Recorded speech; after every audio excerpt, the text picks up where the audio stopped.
आज हम anti rabies serum के बारे में पढ़ेंगे कि एंटी रैबिस सीरम क्या होता है, रैबिस किसे कहते हैं और एंटी रैबिस क्या होते हैं, इम्यूनोग्लोबुलिन रैबिस इम्यूनोग्लोबुलिन किसे कहते हैं और जब रैबिस होता है तो क्या लक्षण क्या सिम्टम्स नजर आते हैं और इस एंटी रैबिस सीरम कैसे बनाते हैं, ह्यूमंस में कैसे बनाते हैं जो HRIG कहते हैं और हॉर्स में कैसे बनाते हैं, एक्वाइन रैबिस इम्यूनोग्लोबिन क्या होते हैं, कैसे उनको एंटीबॉडीज बनाते हैं।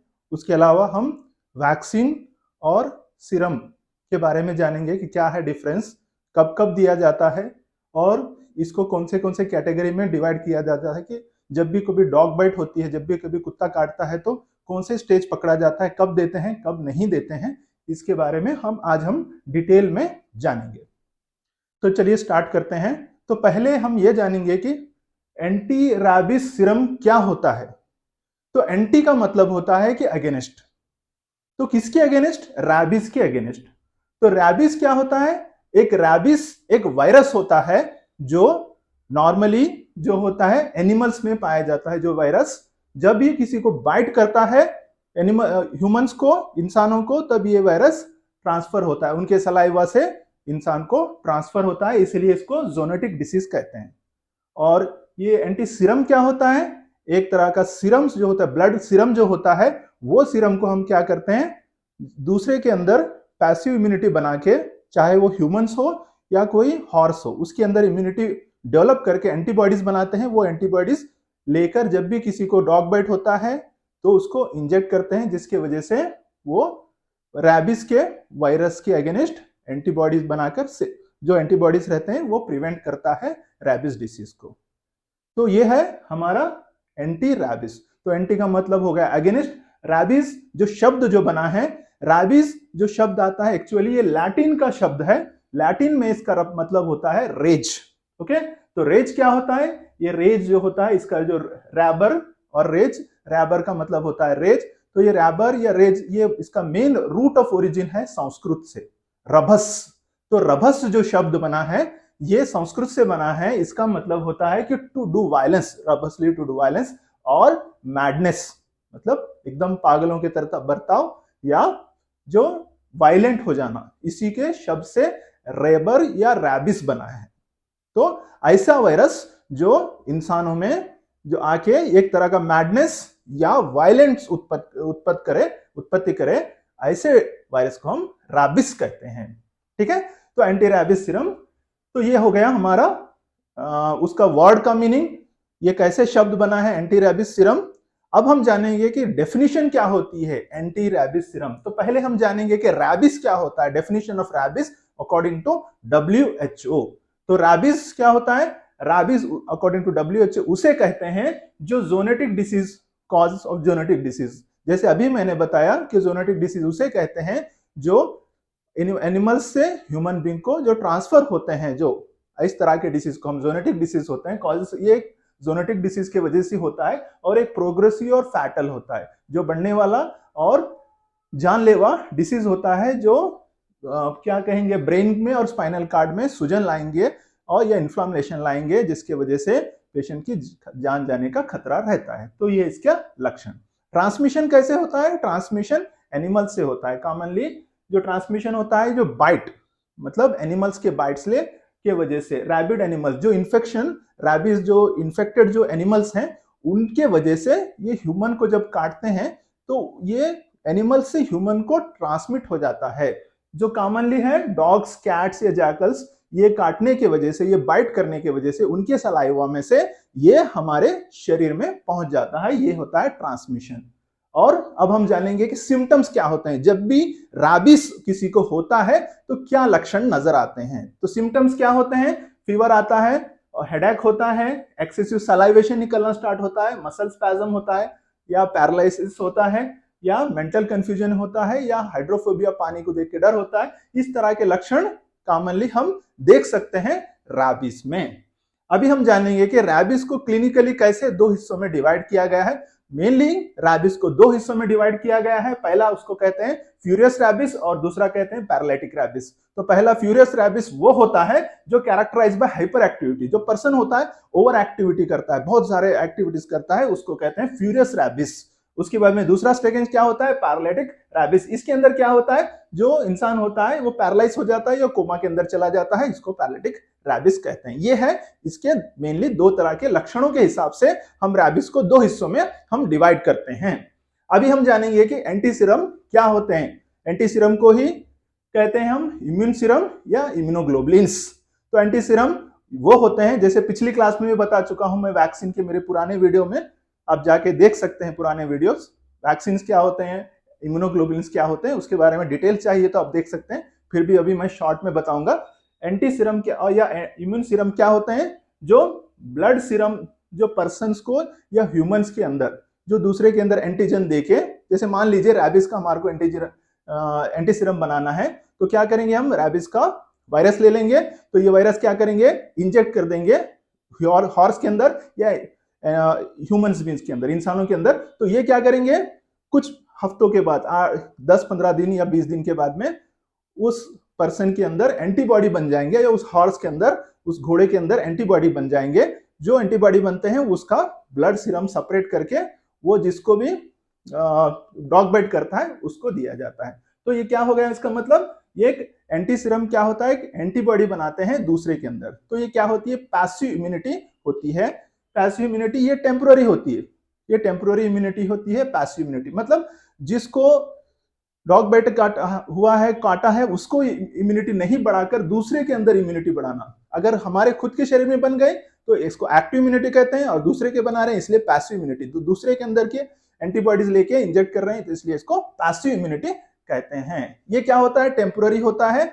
और ये क्या होता है, पैसिव इम्यूनिटी कहते हैं। ये क्या होता है, पर्सन ने किसको देते हैं, ऑलरेडी जिसको डॉग बाइट हो गया है, जिसको एक्सपोज हो गया, उसी को हम ये दे देते हैं। और ये जानेंगे कि ये कौन सा वायरस होता है, रैबिस लाइसा वायरस। ये जो रैबिस के अंदर डिसीज जो पैदा करने वाला वायरस होता है, रैबिस लाइसा वायरस। तो लाइसा का यहां पर मतलब होता है कि वायलेंट, जो बिल्कुल वायलेंट है, एकदम ये हो जाता है, तो उसको हम लाइसा कहते हैं। तो इसका मतलब तो आप समझ सकते हैं, रैबिस जो वायलेंट उत्पत्ति करने वाला वायरस होता है। तो नेक्स्ट अब हम जानेंगे कि किसके अंदर देते हैं ये एंटी सीरम। तो एंटी सीरम हम किसको देते हैं, पोस्ट एक्सपोजर अगेंस्ट रैबिस। इसका मतलब क्या होता है, किसी को भी अगर डॉग बाइट हुआ है या कुत्ता काटा है, या जिसके अंदर रैबिस एनिमल्स के अंदर जो इन्फेक्टेड है वो काट लेने के बाद में जिसको डाउट है कि ये ह्यूमन बींग्स के अंदर रैबिस की डिसीज उत्पत्ति करेगा, उसको पोस्ट एक्सपोजर में उसको देते हैं। तो इसका इंडिकेशन या यूजेस वो होगा एंटी सीरम का, तो पोस्ट एक्सपोजर के लिए दिया जाता है। अभी हम जानेंगे कि ERIG क्या होता है और HRIG क्या होता है। ERIG का मतलब होता है एक्वाइन। एक्वाइन का मतलब होता है हॉर्स, घोड़े को कहते हैं एक्वाइन। तो एक्वाइन रैबिस इम्यूनोग्लोबुलिन सिंपल मतलब है। तो इम्यूनोग्लोबुलिन्स या एंटीबॉडीज हॉर्स के अंदर बना के, एंटीबॉडीज वो इंसान के अंदर जो जिसको डॉग बाइट होता है उसको इंजेक्ट करते हैं, इसलिए इसको कहते हैं ऐसा इम्यूनोग्लोबुलिन या ऐसा एंटी सीरम जिसके अंदर एंटीबॉडी है अगेंस्ट रैबिस के, उसे कहते हैं एक्वाइन रैबिस इम्यूनोग्लोबुलिन्स। तो क्या मतलब हो गया, तो एक्वाइस रैबिन हो गया, ये क्या होता है, anti rabies serum equine origin is derived from the plasma of the animals like horse. तो हॉर्स के अंदर बनाए गए एंटीबॉडीज जो अगेंस्ट रैबिस होते हैं उसको कहते हैं एक्वाइन रैबिस इम्यूनोग्लोबुलिन। ये कितना दिया जाता है एक इंसान में, जो 40 इंटरनेशनल यूनिट पर केजी बॉडी वेट के हिसाब से हॉर्स का दिया जाता है। उसी तरह से ह्यूमंस के अंदर, तो ह्यूमंस के अंदर इम्यूनिटी बनाया गया, एंटीबॉडी बनाए गए, उसको कहते हैं HRIG। तो HRIG मतलब होता है ह्यूमन रैबिस इम्यूनोग्लोबुलिन। तो मतलब ये होता है कि ह्यूमंस के अंदर किसी पर्सन दूसरे पर्सन के अंदर एंटीबॉडीज बनाया जाता है, तो वो सीरम को सेपरेट करते हैं इम्यूनोग्लोबुलिन्स को, उसे कहते हैं HRIG, जो होता है ह्यूमन रैबिस इम्यूनोग्लोबुलिन्स।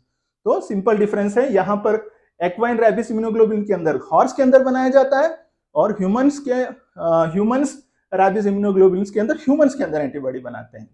तो ये दोनों भी पैसिव इम्यूनिटी होते हैं। तो अकॉर्डिंग टू WHO क्या माना जाता है कि ह्यूमंस के अंदर बनाए गए एंटीबॉडीज कंपैरेटिवली ERIG एक्वाइन रैबिस से सेफ माने जाते हैं, अच्छे माने जाते हैं। तो आजकल ऐसा माना जाता है कि HRIG देना सेफ है।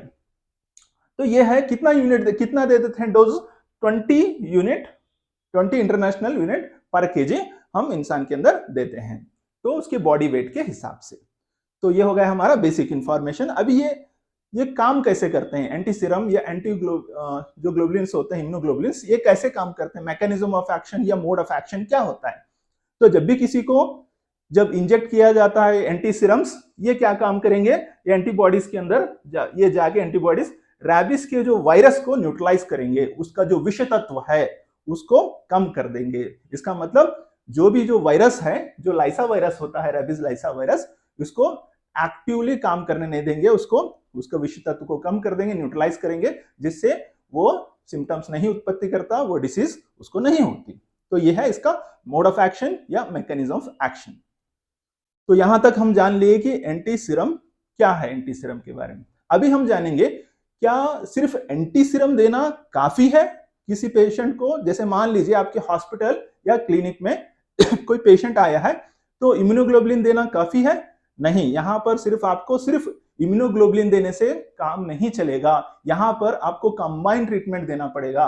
यहां पर इम्यूनोग्लोबुलिन भी देना पड़ेगा, सीरम एंटी सीरम भी देना पड़ेगा, और साथ में रैबिस के अगेंस्ट वायरस वैक्सीन भी देना पड़ेगा। तो ये क्या है, ये कंबाइंड ट्रीटमेंट है। तो ये क्या है, anti rabies serum alone does not guarantee on rabies treatment, it should be combined with anti rabies serum vaccine. तो मतलब क्या है, तो एंटी रैबिस सीरम जब डॉग बाइट होता है तो सिर्फ एंटी सीरम देने से काम नहीं चलेगा, यहां पर आपको दोनों चीज देना पड़ेगा। यहां पर आपको इम्यूनोग्लोबुलिन भी देना पड़ेगा, या उसको और एक सिनोनिम है, क्या कहेंगे, एंटी सीरम या इम्यूनोग्लोबुलिन। तो एंटी रैबिस सीरम भी देना पड़ेगा, उसके साथ साथ आपको एंटी रैबिस सीरम भी दोनों चीज देना पड़ेगा, तब जाके आपको वो 100% पूरा रिजल्ट दे पाएगा। तो यह है कंबाइंड ट्रीटमेंट। जब भी आपको डॉग बाइट होता है, जब भी आपके कोई पेशेंट को डॉग बाइट होता है, तो ये दोनों चीज देने पर ही उसको कंप्लीट ट्रीटमेंट माना जाएगा। तो अभी हम जानेंगे कि वैक्सीन्स क्या होते हैं। ओके, तो रैबिस वैक्सीन्स के बारे में जानेंगे, एंटी रैबिस वैक्सीन्स। तो according to WHO, vaccine against rabies, यहाँ के वैक्सीन हम यहाँ पर दो हिस्सों में डिवाइड करते हैं, दो तरह से दिए जाते हैं। तो वैक्सीन क्या करेगा, एक इम्यूनिटी, मतलब वैक्सीन क्या करेंगे, खुद की इम्यूनिटी बढ़ाएंगे। इसका मतलब ये इम्यूनिटी, अभी हम जानेंगे इम्यूनोग्लोबुलिन क्या होता है, दूसरे के अंदर इम्यूनिटी बनाएंगे या एंटीबॉडीज बनाएंगे, वो हमारे अंदर इंजेक्ट करेंगे, वो पैसिव इम्यूनिटी होता है। यहाँ पर हम एक्टिव इम्यूनिटी, मतलब खुद की बॉडी के अंदर एंटीबॉडी बनाते हैं, ये बहुत समय तक, लाइफ टाइम बहुत समय तक काम करते हैं, और ये एक्टिव इम्यूनिटी होती है। तो यहाँ पर हम दो तरह के चीज दे सकते हैं। इसे पहले कहते हैं हम प्री एक्सपोजर वैक्सीन, और दूसरा होता है post exposure vaccine. Pre exposure vaccine क्या होता है, विथआउट, मान लीजिए आपको कोई डॉग बाइट नहीं हुआ, कोई किसी को कुत्ता नहीं काटा है, उसके पहले ही, जैसे मान लीजिए आप कोई वेटरनरी डॉक्टर है, या आपके घर में कोई डॉग है या कोई कैट है, तो आप प्रिवेंशन के जैसा अपने आप को प्रिवेंट करने के लिए, प्रोटेक्ट करने के लिए अगर ले रहे हैं, तो उसे कहते हैं प्री एक्सपोजर वैक्सीन, मतलब डॉग बाइट से पहले ही ले लेते हैं, तो इसको कहते हैं प्री एक्सपोजर वैक्सीन। और दूसरा क्या होता है, पोस्ट एक्सपोजर, मतलब बाइट के बाद में, जो डॉग बाइट काटता है, जब कुत्ता काटता है उसके बाद में लेने वाला वैक्सीन, उसको कहते हैं पोस्ट एक्सपोजर वैक्सीन। ओके, तो क्या होता है pre exposure vaccine, to protect those who are at risk such as veterinary doctors, animal handlers और सर्टेन लैबोरेटरी वर्कर्स, इन्हें जो दिया जाता है, ये एडवांस में दिया जाता है, ये होता है प्री एक्सपोजर वैक्सीन। कितने डोज दिए जाते हैं, नॉर्मली ये जो वैक्सीन के होते हैं, एंटी रेबीज वैक्सीन, ये 2 डोज दिए जाते हैं। जो पहले दिन दिया जाता है उसको 0 माना जाता है, और उसके सेकंड डोज 7 डेज के बाद में दिया जाता है। तो 2 वैक्सीन दिए जाते हैं, 1 ml I am given in the deltoid. तो डेल्टॉइड पे ही क्यों देते हैं, दूसरे हिस्सों में क्यों नहीं देते हैं, क्योंकि डेल्टॉइड में क्या होता है, यहाँ पर मसल मास कम होता है और यहाँ पर फैट नहीं होता, जिसकी वजह से आसानी से ये पिघलकर यहाँ पे इम्यूनिटी फास्ट डेवलप होती है, इसलिए यहाँ पर डेल्टॉइड में ही दिया जाता है, ग्लूटियल में और कोई जगह पे नहीं देते हैं, क्योंकि फास्ट इम्यूनिटी ग्रो हो जाए। तो डेल्टॉइड में कितना दिया जाता है, 1 ml दिया जाता है, और 2 डोज दिए जाते हैं प्री एक्सपोजर में। जो पहला दिन दिया जाता है उसको 0 माना जाता है, और 7 डेज के बाद में दूसरा दिया जाता है। और दूसरा होता है post exposure vaccine. Post exposure vaccine क्या होता है, मतलब आफ्टर बाइट, जैसे मान लीजिए किसी को कुत्ते ने काट लिया है तो उसके बाद में जो दिया जाता है इंजेक्शंस या वैक्सीन, उसको कहते हैं पोस्ट एक्सपोजर वैक्सीन।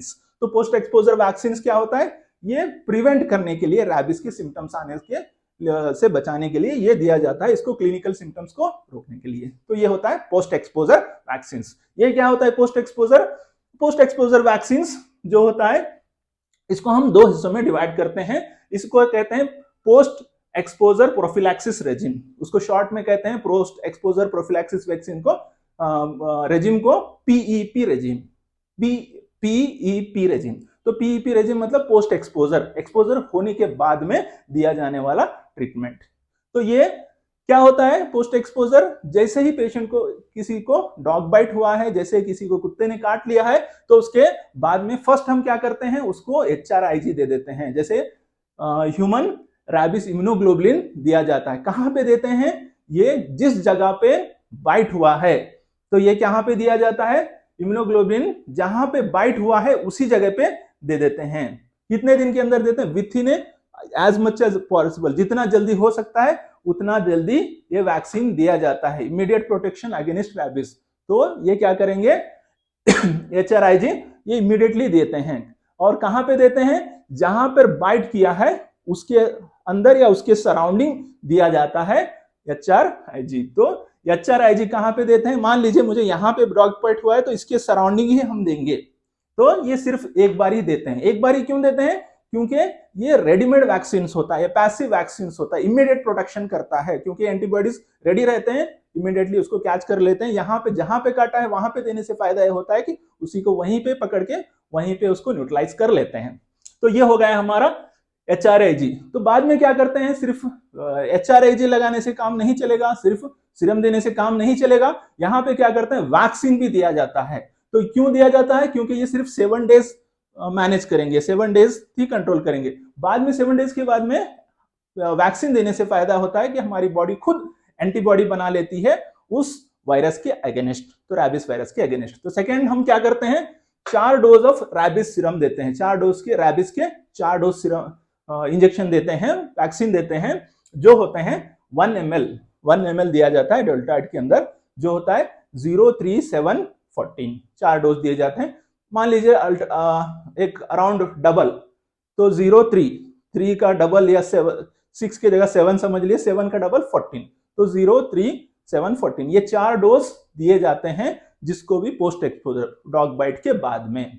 ठीक है, तो मतलब यहाँ पे 2 काम करते हैं, एक तो सीरम भी दे देते हैं, इम्यूनोग्लोबुलिन भी देते हैं, और सेकंड चीज जहां पे बाइट हुआ वहां पे वो दे देते हैं इम्यूनोग्लोबुलिन, और दूसरा डेल्टॉइड रीजन में 1 ml 0, 3, 7, 14 इतने वैक्सीन दे देते हैं।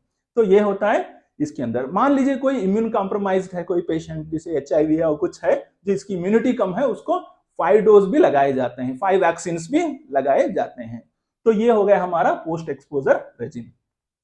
अब हम जानेंगे कि किसको देना है इंजेक्शन या किसको नहीं देना है। क्या सभी डॉग बाइट पेशेंट, जैसे मान लीजिए डॉग बाइट आया, क्या सभी को देना है? नहीं। यहाँ पर WHO ने कुछ रिकमेंडेशन बताया, कुछ कैटेगराइज किया है, कुछ कैटेगरी, जिसके बेसिस पे हमें यह जानना है कि किसको कौन से डॉग बाइट्स में हमें इंजेक्शन देना है, वैक्सीन देना है, इम्यूनोग्लोबुलिन, किसको नहीं देना है। तो अब हम कैटेगरीज जानेंगे।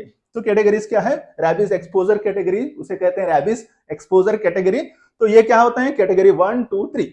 तो अब हम जानेंगे कि कैटेगरी बेस्ड ऑन बाइट कैसे, कितना डीप बाइट है, कैसे होगा, उसके हिसाब से दे देते हैं। तो इसका क्या है? कैटेगरी 1 किसे कहेंगे? जैसे किसी को कुत्ते ने लाइकिंग किया है या चाट लिया है कपड़े के ऊपर से, या किसी को टच किया है, इंटैक्ट स्किन को टच किया है या कपड़े के ऊपर से टच किया है, वो कैटेगरी 1 होती है। यहाँ पर PEP देने की जरूरत नहीं है। PEP मतलब पोस्ट एक्सपोजर प्रोफिलैक्सिस देने की जरूरत नहीं है। ठीक है, तो ये सिर्फ यहाँ पर छोड़ देना है इसे। दूसरी कैटेगरी किसे कहते हैं? जैसे कि मान लीजिए कहीं स्क्रैच हो गया है, उसको सलाइवा, वो जीभ से चाट लिया है, saliva on scratches on abrasion, या कह सकते हैं कि किसी के खरोच आ गई, सिर्फ कोई ब्लीडिंग नहीं हुई, जैसे कि माइनर स्क्रैचेस, तो ऐसे में क्या करते हैं हम? तो सिर्फ वहां पे वुंड को क्लीन कर देते हैं, साबुन से अच्छे से वॉश करके छोड़ देते हैं, खुला छोड़ देते हैं। और अगर थोड़ा सा माइनर स्क्रैच है तो वैक्सीन दे देते हैं, यहाँ पे इम्यूनोग्लोबुलिन देने की जरूरत नहीं होती है। तो वैक्सीन जो होती है ऑलरेडी मैंने बताया 0, 3, 7, 14 ये वैक्सीन दे देते हैं। अब कैटेगरी 3 जो मेन होता है वो कैटेगरी 3 होता है। ये क्या होता है? Deep wound.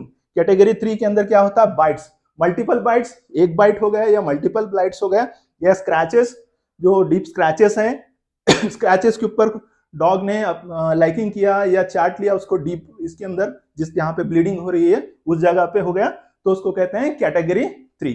तो मतलब डीप बाइट, मल्टीपल बाइट, या जिसके अंदर पहले से ही ब्लीडिंग हो रही है, कटा, वहां पे डॉग ने चाट लिया, क्योंकि चाटने से सलाइवा के अंदर इसको कैटेगरी 3 माना जाता है। तो यहाँ पर क्या करना है? यहाँ पर कंप्लीट ट्रीटमेंट देना है। पहले क्या चीज करना है? इमीडिएटली उसको क्लीन साबुन से वॉश करना है। दूसरी चीज क्या करना है?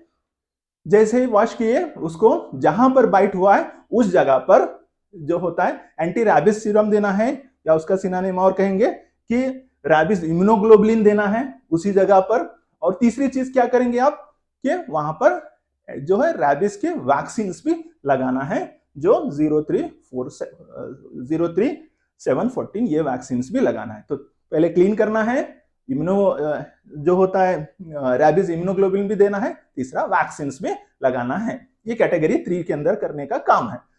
और क्या करेंगे इसका? ये क्या होता है, जैसे ही डॉग बाइट होता है तो एज मच एज पॉसिबल, जितना जल्दी हो सके 24 घंटे के अंदर या 48 आवर्स, जैसे एक दिन के अंदर जितना हो सके उतना जल्दी आपको ट्रीटमेंट स्टार्ट करना है। जैसे इम्यूनोग्लोबुलिन्स लेना है, एंटी सीरम जो एंटी रैबिस सीरम लेना है, और वैक्सीन जितना जल्दी हो सके उतना जल्दी आपको ट्रीटमेंट स्टार्ट कर देना है।